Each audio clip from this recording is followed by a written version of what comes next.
Good morning, students. As I have told you in the first lecture that this chapter is divided in two sections. First one is the hydrostatics and the second one is hydrodynamics. So up to capillarity we have finished the first section, hydrostatics. So today we are going to solve some numericals on the topics that we have discussed in the hydrostatics. So our first question is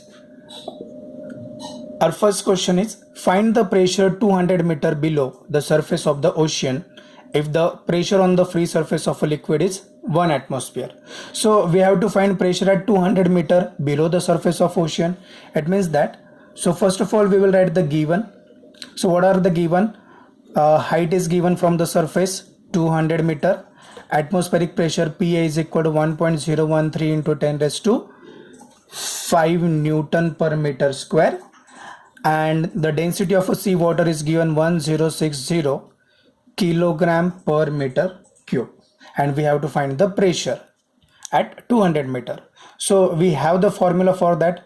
P is equal to P0 plus rho GH is equal to, value of P0 is what, 1.013 into 10 raised to 5 plus value of rho is 1060, value of G is 9.8 multiplied by 200, which will be equal to 1.013 into 10 raised to 5 plus, now if you multiply this it will become 20.77 multiplied by 10 raised to 5, which will be equal to, take 10 raised to 5 common, 1.013 plus 20.77 multiplied by 10 raised to 5. So our final answer is going to be 21.783 into 10 raised to 5 Newton per meter square.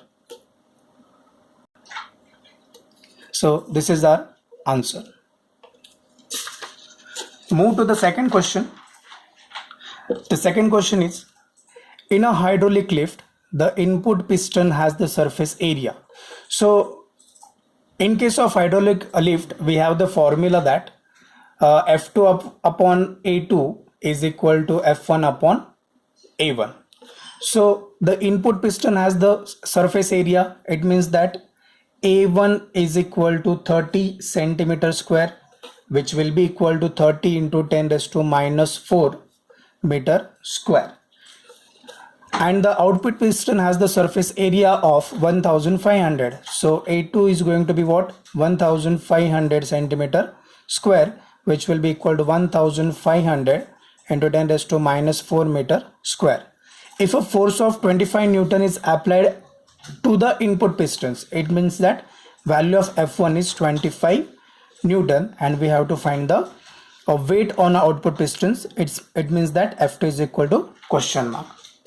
So we have the formula from Pascal's principle, that the formula is, we know F2 upon A2 is equal to F1 upon A1. So it means that F2 is equal to A2 upon A1 multiplied by F1. So value of A2 is what? It is 1500 multiplied by 10 raised to minus 4 divided by value of A1 is 30 into 10 raised to minus 4 multiplied by value of F1 is 25. So 10 raised to minus 4 with 10 raised to minus 4 will get cancelled. So 0 with 0 will get cancelled.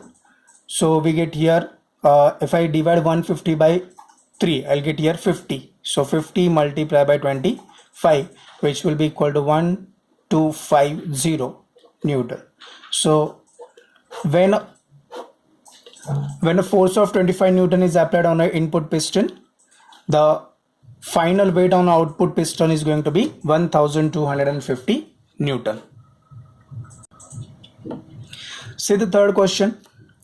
Calculate the rise of water inside a clean glass capillary tube of a radius.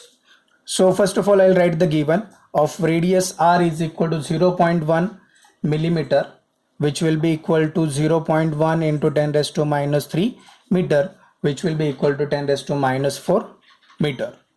When immersed in a water of surface tension, so surface tension T is equal to 7 into 10 raised to minus 2 Newton per meter. The angle of contact between the water and glass is 0. It means that theta is equal to 0 degree. The density of water is, density rho is equal to 1000. It means that 10 raised to 3 kilogram per meter cube, and the value of G is equal to 9.8 meter per second square. So if we want to find the rise of a water inside a clean, it means that we have to find the height in the capillarity. So we have the formula for H, that a height of a liquid inside the capillary, H is equal to, the formula is 2t cos theta divided by R rho G is equal to 2 multiplied by, what is the value of T? 7 into 10 raised to minus 2 into cos theta is going to be 0 degree, divided by value of R is going to be 10 raised to minus 4. Value of rho is 10 raised to 3 into 9.8, which is equal to 2 sevens of 14 into 10 raised to minus 2. Cos 0 is going to be 1, divided by, now see here, 10 raised to minus 4 into 10 raised to plus 3, it will become 10 raised to minus 1 into 9.8, which will be equal to 14 into 10 raised to minus 2 divided by 10 raised to minus 1 into 9.8, it will become 0.98. So 0.98 is approximately equal to 1. 0.98 is approximately equal to 1. So our answer is going to be 14 into 10 raised to minus 2, which will be equal to 0.14 meter. So this is the value of rise of a water inside the capillarity. Question number 4 is, a rectangular wire frame of size 2 by 2 centimeter is deep in a soap solution and taken out. A soap film is formed. If the size of the film is changed to 3 by 3 centimeter, calculate the work done in the process. The surface tension of the film is 3 into 10 raised to minus 2. So can we say that the area of the wire, initial area of the wire A1 is equal to 2 centimeter by 2 centimeter, which will be equal to 4 centimeter square, which will be equal to 4 into 10 raised to minus 4 meter square. Second one, final area A2 is equal to 3 centimeter by 3 centimeter, which will be equal to 9 centimeter square, which will be equal to 9 into 10 raised to minus 4 meter square. So initial area is A1, final area is A2. So what is the change in area? So change in area is equal to, A2 minus A1, which will be equal to 9 into 10 raised to minus 4 minus 4 into 10 raised to minus 4, which will be equal to 5 into 10 raised to minus 4 meter square. But we know that the soap film have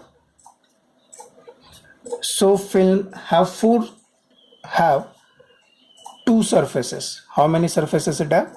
It has two surfaces. So it means that total change in area is equal to what? We have to multiply it by 2. So total change in area is equal to 2 multiplied by 5 into 10 raised to minus 4 is equal to 10 into 10 raised to minus 4, which will be equal to 10 raised to minus 3 meter square. So this is our total change in area. So now we have to find the work done. So for that we have the formula. Always remember, this formula is important. Work done is equal to change in surface area multiplied by surface tension is equal to, what is the change in surface area? It is 10 raised to minus 3 multiplied by, what is the surface tension they have given? It is 3 into 10 raised to minus 2. 3 into 10 raised to minus 2. So our final work done is going to be what? It is 3 into 10 raised to minus 5 joule. This is our final answer. Always remember, we have to remember these two formulas, that work done is equal to change in surface energy. Remember, work done is equal to change in surface energy, which will be again equal to change in surface area multiplied by surface tension. This is the most important formula in this chapter. So I'll repeat it once again. Work done is equal to change in surface energy, or increase in surface energy, we can say that, which will be again equal to change in surface area multiplied by surface tension. Next question is, two different liquids of a densities ρ1 and ρ2 exert the same pressure. They are exerting the same pressure. The liquids are having the densities ρ1 and ρ2 at a certain point. What will be the ratio of the heights of the respective liquid columns? So we have to find the ratio of heights. Okay, so for that, let's say that for liquid of density ρ1, let's say that H1 and P1 be the height and pressure respectively. So we know the formula for a liquid column. So for the first liquid of density ρ1, so value of P1 is going to be what? H1 ρ1g. Set equation number 1. Second, for liquid of density ρ2, let H2 and P2 be the height and pressure respectively. So for the second liquid of density ρ2, pressure due to liquid column P2 is equal to H2 ρ2g. Set equation number 2. But what is given in the question? The pressure is same at a certain point. It means that P1 is equal to P2. So therefore, what is the value of P1? It is H1 ρ1g is equal to H2 ρ2g. G with G will get cancelled. So we get here H1 ρ1 is equal to H2 ρ2. So from this